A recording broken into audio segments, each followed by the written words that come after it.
नमस्कार दोस्तों, स्वागत है आप सभी का हमारे चैनल चारू चौधरी में। दोस्तों, आज इस वीडियो में मैं आपको बताऊंगी NCERT क्लास 6 हिंदी चैप्टर 1 के क्वेश्चंस आंसर। ठीक है, अगर आपको होमवर्क मिला हुआ है या फिर आप पढ़ना चाहते हैं या फिर आप जानना चाहते हैं किन प्रश्नों के क्या उत्तर हैं, तो वो सारे यहाँ पे हमारे द्वारा सॉल्व कराए जाएंगे। दोस्तों, अगर आपने अभी तक हमारा चैनल सब्सक्राइब नहीं किया है तो कर लीजिए। आइए दोस्तों, पहला पार्ट जिसका नाम है वह चिड़िया जो। ये जो पार्ट है ये आप पहले से ही अपनी किताबें जो देख चुके होंगे। यहाँ पे केवल प्रश्न और उत्तर कराए जाएंगे। तो देखिए, पहला प्रश्न क्या है। पहला प्रश्न है, तुम्हें कविता का कोई और शीर्षक देना हो तो क्या शीर्षक देना चाहोगे? उपयुक्त शीर्षक सोचकर लिखो। उत्तर आप लिख सकते हैं नन्ही चिड़िया, सुंदर चिड़िया या परिश्रमी चिड़िया। तो देखिए, यहाँ पर सोच के लिखना है आपको, तो ये तीनों ऑप्शंस आप लिख सकते हैं। इसके अलावा भी आपके माइंड में कोई और सुझाव आता है तो वो भी आप लिख सकते हैं। दूसरा प्रश्न है, इस कविता के आधार पर बताओ कि चिड़िया को किन किन चीज़ों से प्यार है। उत्तर, इस कविता के आधार पर ज्ञात होता है कि चिड़िया को दूध भरे अनाज के दानों, नदी तथा जंगल से प्यार है। चिड़िया जुड़ी के दाने एवं अन्य अनाज के दानों को खाना पसंद करती है। इस चिड़िया को गीत गाना पसंद है। जंगल से इसे बहुत प्यार है। यह नदी से भी बहुत प्यार करती है। तीसरा प्रश्न है, इस कविता के आधार पर बताओ कि चिड़िया को किन किन चीज़ों से प्यार है। उत्तर, इस कविता के आधार पर ज्ञात होता है कि चिड़िया को दूध भरे अनाज के दानों, नदी तथा जंगल से प्यार है। चिड़िया जुड़ी के दाने एवं अन्य अनाज के दानों को खाना पसंद करती है। इस चिड़िया को गीत गाना बहुत पसंद है। जंगल से इसे बहुत प्यार है। यह नदी से भी बहुत प्यार करती है। चौथा हमारा प्रश्न है, आशय स्पष्ट करो। क, रस उंडेलकर गा लेती है। ख है, चढ़ी नदी का दिल टटोलकर जल का मोती ले जाती है। तो ये दोनों लाइन जो है कविता में आई है, इनका अर्थ स्पष्ट करना है। तो यहाँ पे पहला जो है रस उंडेलकर गा लेती है, उसका आशय है चिड़िया जंगल में जब अकेली होती है तब वह बिना किसी डर और संकोच के उन्मुक्त भाव से गाती है। वह मधुर स्वर में गाती है। उसके स्वर की मधुरता वातावरण में रस घोल देती है। ख है, चढ़ी नदी का दिल टटोलकर जल का मोती ले जाती है। तो इसका आशय है छोटी चिड़िया चढ़ी हुई नदी से बिल्कुल भी नहीं घबराती है।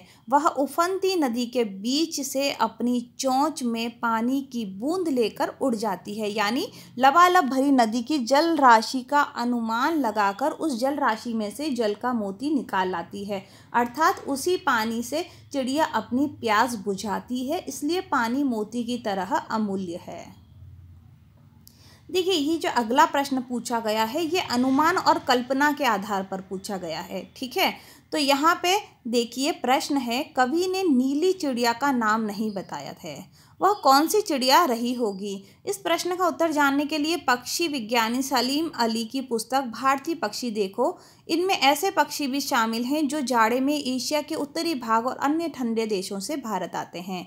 उनकी पुस्तक का देखकर तुम अनुमान लगा सकते हो कि इस कविता में वर्णित नीली चिड़िया शायद इनमें से कोई एक रही होगी। नीलकंठ, छोटा किलकिला, कबूतर, बड़ा पतरिंगा। उत्तर, इस कविता में वर्णित नीली चिड़िया शायद नीलकंठ रही होगी, क्योंकि उसके शरीर के ज़्यादातर भाग का रंग नीला, आकार छोटा और आवाज़ मीठी होती है। अगला प्रश्न है, ये भी कल्पना के आधार पर ही है। नीचे कुछ पक्षियों के नाम दिए गए हैं। उनमें यदि कोई पक्षी एक से अधिक रंग का है तो लिखो कि उसके किस हिस्से का रंग कैसा है। जैसे तोते की चोंच लाल है, शरीर हरा है। मैना, कौवा, बतख, कबूतर। उत्तर यहाँ पे है, मैना के पंख भूरे व सफ़ेद रंग के होते हैं। उनकी टांगें हल्की लाल होती हैं। कौवा का पूरा शरीर काला होता है। बतख सफ़ेद रंग का होता है। इसके पैर हल्के गुलाबी रंग के होते हैं। कबूतर का रंग स्लेटी सफ़ेद होता है। गर्दन कुछ कुछ नीले रंग की होती है। इसकी टांगें लाल होती हैं। अब देखिए, बहुविकल्पी प्रश्नोत्तर भी पूछे गए हैं इस पाठ में।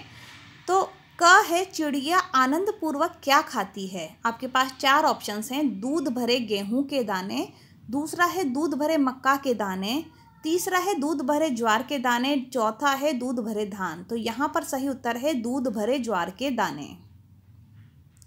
अगला प्रश्न है, चिड़िया के पंख के रंग कैसे हैं? एक है लाल, दूसरा है पीला, तीसरा नीला, चौथा है काला। तो चिड़िया के जो पंख हैं, सही उत्तर है नीले हैं, नीले रंग के। इस पाठ में चिड़िया के पंख कैसे बताए हैं? नीले रंग के बताए हैं। अगला हमारा प्रश्न है, चिड़िया को पसंद है फल, सब्जी, अनाज के दाने या फिर मिठाई? तो चिड़िया को अनाज के दाने पसंद हैं। अगला हमारा प्रश्न है, चिड़िया किसके लिए गाती है? 1 नदियों के लिए, 2 संगीत प्रेमियों के लिए, 3 जंगल के लिए, चौथा है अपने मित्र के लिए। तो इस पाठ में चिड़िया जो है वो जंगल के लिए गाती है। चिड़िया को किन चीज़ों से प्यार है? 1 नदी से, 2 जंगल से, 3 अन्न से, चौथा है उपयुक्त सभी। तो चिड़िया को इस पाठ में बताया गया है कि चिड़िया को नदी से, जंगल से, अन्न से, सभी से प्यार है। अतः चौथा जो ऑप्शन है उपयुक्त सभी वो आएगा। अति लघु उत्तरीय प्रश्न यहाँ पे भी पूछे गए हैं इस पाठ में। तो ये हैं, प्रश्न पहला है, चिड़िया के पंख किस रंग के हैं? उत्तर है चिड़िया के पंख नीले रंग के हैं। दूसरा प्रश्न है, चिड़िया कहाँ से मोती ले जाती है? उत्तर है चिड़िया नदियों के उफनते जल से मोती ले जाती है। तीसरा प्रश्न है, चिड़िया किसके दाने खाती है? उत्तर है चिड़िया झुड़ी के दाने खाती है। चौथा प्रश्न है, अनाज के दाने किससे भरे हुए हैं? उत्तर है अनाज के दाने दूध से भरे हुए हैं। प्रश्न 5 है, चिड़िया का स्वभाव कैसा है? उत्तर है चिड़िया का स्वभाव संतोषी है। लघुत्तरीय प्रश्न जो पूछे गए हैं इस पाठ से वो हैं, प्रश्न पहला, कविता के आधार पर चिड़िया के स्वभाव का वर्णन कीजिए। उत्तर, इस कविता में नीले पंखों वाली एक छोटी सी चिड़िया का वर्णन है। इस चिड़िया का स्वभाव संतोषी है, थोड़े से दाने इसके लिए पर्याप्त हैं। यह मुँह बोली है, यह एकांत में उमंग से गाती है, यह गर्वीली भी है, इसे अपने साहस और हिम्मत पर गर्व है। दूसरा प्रश्न है, चिड़िया किससे प्यार करती है और क्यों? उत्तर है, इस छोटी चिड़िया को अन्न से प्यार है, यह जूड़ी के दाने बड़े मन से खाती है, उसे विजन से प्यार है, उसे नदी से भी प्यार है, एकांत जंगल में वह मधुर स्वर में गाती है, वह उफनती नदी के बीच धारा से जल की बूंदें अपनी चोंच में लेकर उड़ जाती है। तीसरा प्रश्न है, चिड़िया अपना जीवन कैसे व्यतीत करती है? उत्तर है, चिड़िया अपना जीवन प्रेम, उमंग और संतोष के साथ व्यतीत करती है। वह सबसे प्रेम करती है, एकांत में भी उमंग से रहती है, वह संतोषी है, वह थोड़े में ही संतोष करती है। आज़ाद होने की वजह से वह मीठे स्वर में गाती है, उसका स्वर बहुत मीठा है, वह गाते और उड़ते हुए अपना पूरा जीवन व्यतीत करती है। चौथा प्रश्न है, चिड़िया के गायन की विशेषता लिखिए। उत्तर, वह छोटी चिड़िया खुले गले से बहुत ही मीठी आवाज़ में गाती है, उसके गाने वातावरण में रस घोल देते हैं, वह अपने गीत जंगल को समर्पित कर देती है।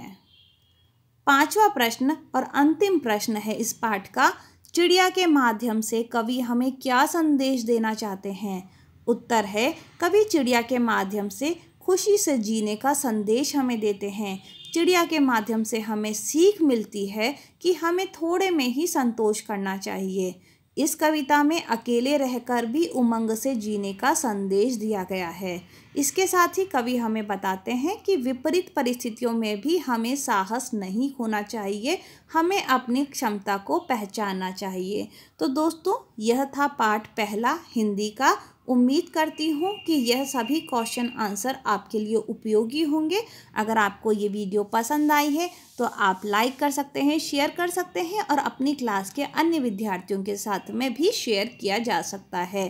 तो वीडियो को देखने के लिए बहुत बहुत धन्यवाद।